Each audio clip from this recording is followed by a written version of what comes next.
pagiging sustainable ng turismo hindi lamang dapat nakatuon sa mga destinasyon o produkto. Kasama na rin dito ang kultura ng isang bayan.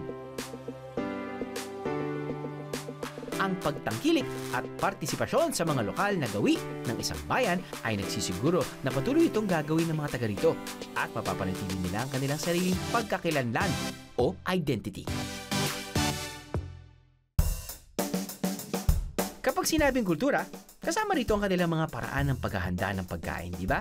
Sa Sagay, meron silang sariling timpla ng kilawin, ang bulaw. Ito yung tinatawag sa amin na bulaw. Bulaw? Or mackerel. Mackerel. Bago yan Nuts. Biscuit. Ito po bang recipe na ito ay matagal na?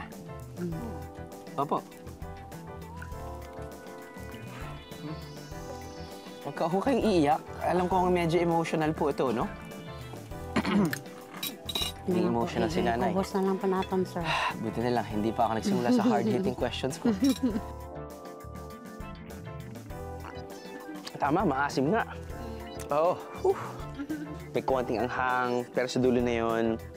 Pero yung asim kasi, magandang combination sa kanyang pagkatamis. Kasi sakto. Okay kasi yung mackerel, medyo crunchy siya, which is actually perfect for kinilaw. Kaya po. Ang Negros ang sinasabing isa sa pinakamalaking producer at exporter ng asukal sa buong Pilipinas. Dahil dito, maraming mga matatamis na pagkain na matitikman. Pero hindi lang basta matamis may sarili ring lasa at sarap pa mga to.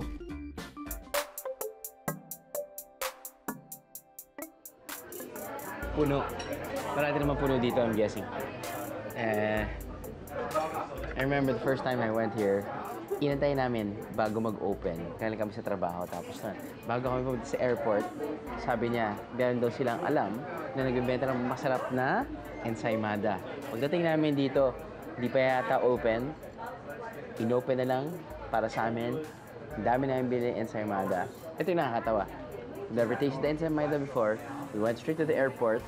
Pagdating namin doon, nakita namin si Alden. Si Alden, humingi ng ensaymada at sinabi niya, ano to? At hindi ko pa natitikman. So natikman na lahat. Hindi ko pa natikman. Anyway, cut a long story short, never ko natikman. Dahil pag uwi ko, inubos na. That's right. So, first na kong titikman, ang Felicia's ensaymada. Famous Felicia's ensaymada ngayon.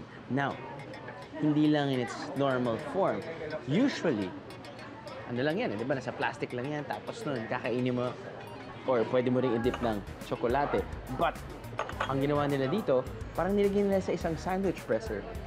Which I think is brilliant. It's nothing new. That's actually what we do sa ensaymada sa bahay. But anyway, ang dami kong dada. Bago ko pa kainin to, or sawsawin, we call it sawsaw. Tikman muna natin.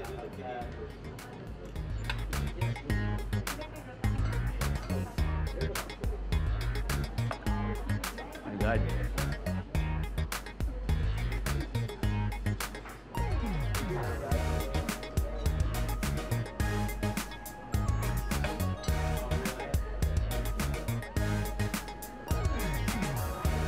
Ensaymada craving? Check!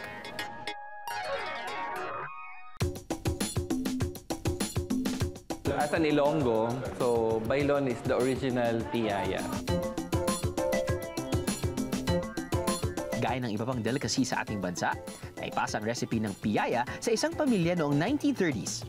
At ang pamilya Loksindao ang nagpasarap sa timpla ng original na piyaya sa isang pagpupulong kasama ang mga nagtitinda ng kakanin. Ito na talaga, napaniginipan ko to eh. So, fishball pala ang piyaya. Hindi. Hindi. Harina. Harina. Yan. Tama po ba ginagawa ko?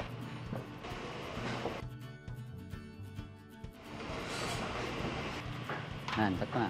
Okay na. Sinahagis. Anong hagis?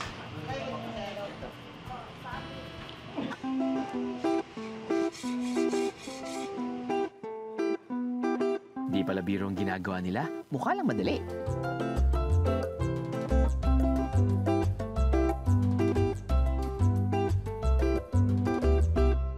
Pues, I'm gonna stick to what I do best. Usually kasi yung kinakakain natin piyaya, yung matagal nang naluto, tapos nakapack na. Iba talaga kapag bago luto. Pati, mas sumasarap kapag ikaw mismo ang gumagawa. Lasang-lasa mo nga yung muscovado.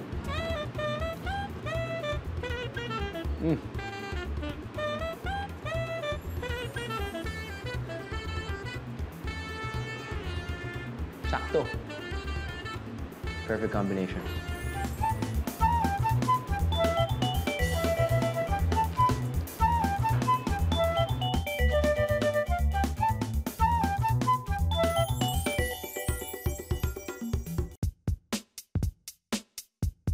Ang dami palang pinagdadaan ng proseso na to. It's like a layer of panyo with custard inside. Pagkatapos with confectionery sugar on top. Right. That's why they call that Napoleones from the word Napoleon. From the name Napoleon. Napoleon Bonaparte. Napoleon Bonaparte. So, dyan sa nanggaling yung bakit tinawag siyang Napoleones. Kaya pala nung naalala ko nung it's layer by layer, unang pumasok sa isipan ko croissant eh. Butter. Pagkatapos custard, tapos sugar on top. So, it's like the croissant na mayroon siyang sugar on top. But the difference lang with croissant, wala siyang laman, no? The usual. What defines Negrense cuisine or culinary? Okay, it defines na hindi, because we're already the sugar bowl, no? Right. Hindi kami masyadong matamis sa pagkain. If you notice, we have a lot of cakes na dinaanan yung mga cake shops dito sa Negros. Bakit? When you try the cake, hindi kayong pagkatapos mong isang bite lang, ay, stop na ako kasi sobrang tamis. Sobrang tamis. So dito, nako-control namin. Because that is the sophistication of the Negrenses. One bite, 1,000 calories.